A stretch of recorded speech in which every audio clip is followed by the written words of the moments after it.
ایک دن صحابہ سے فرمایا میرا دل چاہتا ہے کہ ہر مومن کے سینے میں سورہ ملک ضرور موجود ہو، یہ میری تمنا ہے حضور نے فرمایا۔ تو میں آرزو کروں گا جو مجھے سن رہے ہیں اس رمضان میں پھر کوشش کر کے یہ صورت یاد کر لیجیے۔ بہت بڑی صورت نہیں ہے حجم کے اعتبار سے، صرف 30 آیات ہیں۔ اگر 2 آیتیں روز یاد کریں تو آپ کو 15 دن لگیں گے، صرف 2 آیات۔ تبارک الذی بیدہ الملک وہو علی کل شیء قدیر، ایک تو یاد ہو گیا، آپ سبق کا آغاز ہو گیا۔ اب باقی 29 آیتیں رہ گئی ہیں۔ تو میں چاہوں گا کہ میرے جملہ سننے والے اور آپ جتنے لوگ موجود ہیں یہ ارادہ کریں، عزم مصمم کہ ہم نے سورہ ملک یاد کرنی ہے، اور یہ میری آرزو نہیں ہے، یہ میرے حضور کی آرزو ہے۔ اللہ اکبر۔ تو حضور نے فرمایا اِنَّ سورۃ فی القرآن 30 آیۃ، فرمایا قرآن مجید میں ایک سورت ہے جس کی صرف 30 آیات ہیں۔ اگر کوئی شخص اس سورت کی تلاوت کرتا ہے تو اللہ تعالیٰ جل شانہ اس کی برکت سے اس کی مغفرت فرما دیتا ہے۔ اور فرمایا کہ وَهِيَ تَبَارَكَ الَّذِي بِيَدِهِ الْمُلْكُ، اور وہ سورت ہے تبارک الذی بیدہ الملک، سورہ الملک ہے۔ مجھے امید ہے کہ آج جا کر ہی آپ جو ہے وہ اس سبق کو شروع کر دیں گے، اور اگر آپ کو 5 آیتیں بھی آج یاد ہو گئیں یا 3 آیتیں بھی یاد ہوگی تو آپ کو لگے گا کہ کوئی مشکل کام نہیں ہے۔ تو اس رمضان المبارک میں سورہ ملک ضرور یاد کر لیجیے گا۔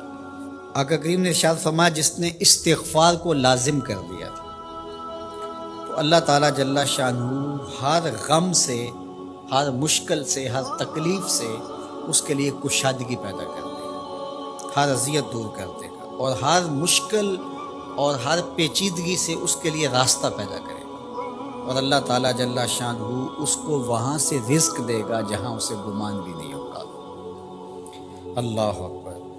حضرت انس رضی اللہ تعالیٰ عنہ سے ایک روایت سن لیجئے۔ کہتے ہیں کہ رسول کریم صلی اللہ علیہ وسلم نے فرمایا کہ جس طرح تانبے کو، لوہے کو، دھاتوں کو زنگ لگتا ہے، اس طرح دلوں کو بھی زنگ لگتا ہے، اور فرمایا زنگ کو اتارنے کے لیے جو چیز بنائی گئی ہے وہ استغفار ہے۔ تو استغفار دلوں کا زنگ اتارتا ہے۔ قرآن مجید کی تلاوت، کثرت ذکر، موت کی تذکیر اور استغفار، یہ دلوں کا زنگ اتارتا ہے۔ اللہ اکبر۔ تو یہ آپ کے سامنے جو احادیث رکھی گئی ہیں، اللہ ہمیں ان سب پہ عمل کی توفیق عطا فرمائے۔ کثرت کے ساتھ لا الہ الا اللہ اپنے معمولات زندگی میں شامل کریں، یہ تجدید ایمان کا ذریعہ ہے۔ اسی طرح سبحان اللہ و بحمدہ یہ دن میں 100 مرتبہ اپنے معمولات میں شامل کر لیں۔ اگر سمندر کی جھاگ سے بھی زیادہ یا اس کے برابر بھی گناہ ہوئے تو یہ کلمات صرف 100 مرتبہ پڑھنے سے سارے گناہ بخش دیے جاتے ہیں۔ اسی طرح درود شریف کی کثرت، سورہ ملک کو یاد کرنا اور سورہ یاسین کی تلاوت کرنا 10 قرآن مجید پڑھنے کے ثواب کے برابر۔